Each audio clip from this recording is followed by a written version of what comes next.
அமெரிக்க இளைஞர் ஒருவரின் பிளாக் பதிவு ஒன்று உலகின் முன்னணி சிப் தயாரிப்பு நிறுவனங்களில் ஒன்றான என்விடியாவுக்கு 5000 கோடி ரூபாய் இழப்பினை ஏற்படுத்தியுள்ளது. அப்படி என்ன செய்தார் அவர் என்பதை விளக்குகிறது இந்த செய்தி தொகுப்பு. சமூக வலைதளங்களில் சமீபத்தில் அதிகம் உலாவரும் பெயர் ஜெஃப்ரி இமானுவேல். அமெரிக்காவின் புரூக்ளினைச் சேர்ந்த சமூக ஊடக வலைதள பதிவாளரான இவர் கடந்த ஜனவரி மாத இறுதியில் மேற்கொண்ட பதிவில் சீன தயாரிப்பான AI டீப்சீக் செயலி முதல் இடத்தை பிடித்ததற்கான காரணங்களை பட்டியலிட்டிருந்தார். AI நுட்பங்களை பயன்படுத்த என்விடியா போன்ற தொழில்நுட்ப நிறுவனங்கள் அமெரிக்க மக்களிடமிருந்து அதிக தொகையை வசூலிப்பதாகவும் குற்றம் சாட்டியிருந்தார்.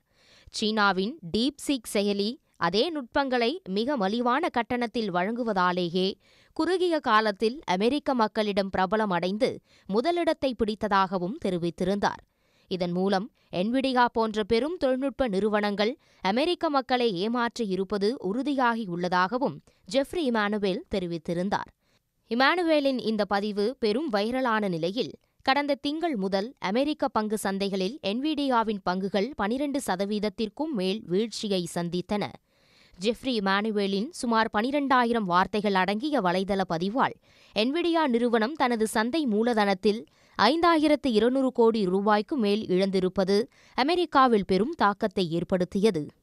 என்விடியாவின் சுமார் 50 லட்சம் கோடி ரூபாய் சந்தை மதிப்பு ஆட்டம் கண்டுள்ள நிலையில் தனி ஒரு நிறுவனத்தை எதிர்ப்பது தனது நோக்கமல்ல என்று கூறியுள்ள ஜெஃப்ரி இமானுவேல் தனது வலைதள பதிவு மக்களின் அறிவார்ந்த தேடல்களுக்கான தொகுப்பு மட்டுமே என்று தெரிவித்துள்ளார்.